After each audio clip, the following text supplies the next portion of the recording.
নমস্কার। অন্নপূর্ণা যোজনার ফর্ম যারা অনলাইনে এন্ট্রি করেছেন বা ফিল আপ করে সাবমিট করে দিয়েছেন, তারা অনেকেই বলছেন, আমরা ফর্ম ভুলবশত এন্ট্রি করে ফেলেছি, কোনো তথ্য হয়তো ভুল দিয়ে ফেলেছি। তো এই মুহূর্তে দাঁড়িয়ে ফর্ম এডিট কী করে করব? এডিট করার কি কোনো অপশন দিয়েছে? এখানে বলে দিই প্রথমে, ফর্ম এডিট করার কিন্তু কোনো অপশন নেই। তাহলে বলবেন থাম্বনেলে কেন লিখেছেন ফর্ম এডিট কী করে করা হয়? দেখুন, ভালো করে ব্যাপারটা বুঝুন। এখানে যে সমস্ত ডিটেলগুলো আপনারা ফিল করছেন, এখানে টোটাল আপনারা একটা ফর্মে 10 জন ফ্যামিলি মেম্বারের ডিটেল দিতে পারবেন। আমি এখানে একটা ফর্ম ফিল আপ করেছি যেখানে 3 জন মেম্বারের কিন্তু ডিটেল দেওয়া আছে। এবার দেখুন, আপনাদের প্রথম কাজ হচ্ছে ফর্মকে সঠিকভাবে এন্ট্রি করবেন। আর যখনই হেড অফ দ্য ফ্যামিলি বলুন বা সেকেন্ড মেম্বার বলুন, যারই আপনারা ডিটেল এখানে ফিল করবেন, ধরুন বেসিক ডিটেল, এই ডিটেলটা ফিল হয়ে গেল, এখানে সেভ ড্রাফট করে নেবেন। মানে আপনারা এতক্ষণ পর্যন্ত যে ডিটেলগুলো দিলেন সেগুলো সেভ হয়ে থাকলো। আবার অ্যাসেট ডিটেল দিচ্ছেন, সেটা ফিল আপ হয়ে গেল, তারপর সেভ ড্রাফট করবেন। এরকম করে সবার ডিটেল যখন এন্ট্রি হয়ে যাবে, সেভ ড্রাফট করে রেখে দিন। সেভ ড্রাফট করার পর ফর্মটা একবার ভালোভাবে মিলিয়ে নিন, ঠিক পরীক্ষার খাতার মতো। খাতা যখন জমা দেওয়া হয়, আপনারা একবার ফাইনাল তো দেখে নেন, মানে রিভিউ করে নেন আর কি, কোনো জায়গায় কোনো বানান ভুল হলো কিনা, এরকম কিছু ব্যাপার। টোটাল ফর্মটা একবার ভালোভাবে মিলিয়ে নিন। সেভ ড্রাফট করার অর্থ হচ্ছে আপনি যে ডেটাগুলো ফিল করে রাখলেন সেগুলো কিন্তু আর চলে যাবে না, মানে ওইভাবেই রয়ে যাবে।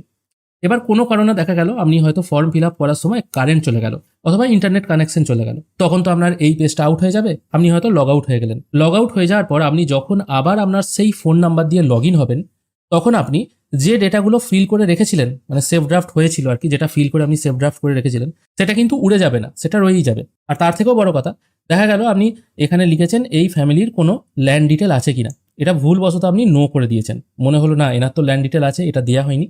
আপনি এটাকে আবার ইয়েস করলেন, ইয়েস করে যতটা জমি আছে সেই রেকর্ডটা আর কি এখানে দিয়ে তারপর আবার সেভ ড্রাফট করে রাখলেন।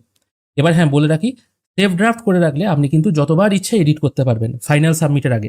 সেভ ড্রাফট করার অর্থ কি, আপনি যে ডেটাগুলো এন্ট্রি করে রাখছেন ওগুলো সেভ থাকলো, যাতে পরে না আবার আপনাকে দুবার করে এন্ট্রি করতে হয় বা ডেটা উড়ে যায় ফাইনাল সাবমিট করার আগে অবধি। একজন দর্শক বন্ধু প্রশ্ন করেছিলেন, এই সেভ ড্রাফট করে রাখলে সেই ডেটা কি এডিট করা যাবে? আমি আপনাদের সামনেই দেখালাম, আমি সেভ ড্রাফট করলাম। এটা আমি আবার ইয়েস থেকে নো করছি, নো করে এটা আমি আবার সেভ ড্রাফট করছি। এটাও দেখুন, সব কিছু কিন্তু চেঞ্জ করা যাচ্ছে, মানে ফাইনাল সাবমিট করার আগে অবধি সব কিছু চেঞ্জ করা যাবে। তাহলে এখন উপায় কি? যারা ফর্ম ভুল এন্ট্রি করে ফেলেছেন তাদের তো আর কোনো উপায় নেই, তাদের এডিট করা যাবে না। আপনাকে বিডিও অফিসে গিয়ে সঠিক ডকুমেন্টস দিয়ে ফর্মটা চেঞ্জ করাতে হবে, মানে এডিট করাতে হবে। যারা এখনো পর্যন্ত ফর্ম সাবমিট করেননি, তারা সবকিছু ফর্ম এন্ট্রি করে সরাসরি সাবমিট করে দেবেন না। মোটামুটি সবার, মানে পরিবারের সব মেম্বারদের ডিটেল এখানে ফিল করে রাখুন, দিয়ে সেভ ড্রাফট করে রেখে দিন। একদিন পর কম্পিউটার আবার খুলুন। কম্পিউটার খুলে প্রত্যেক মেম্বারের আপনি যে যে ডিটেলগুলো ফিল করেছেন সেই ডিটেলগুলো আর একবার ভালো করে দেখে নিন। যদি মনে হয় সব কিছু একদম ঠিকঠাক আছে, তখন একবারে ফাইনাল সাবমিট করুন। এরকম নয় যে ফর্ম একবার আপনাকে খুলে ফাইনাল সাবমিট করে তবে বেরিয়ে আসতে হবে, এরকম কোনো ব্যাপার নেই।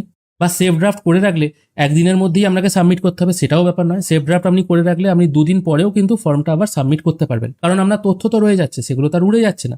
এটাই হচ্ছে ব্যাপার।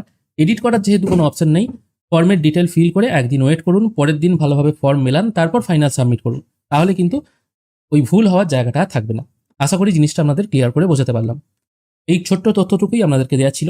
ভিডিও যদি ভালো লেগে থাকে অবশ্যই একটি লাইক করবেন। ভিডিও দেখার জন্য অসংখ্য ধন্যবাদ। ভালো থাকবেন।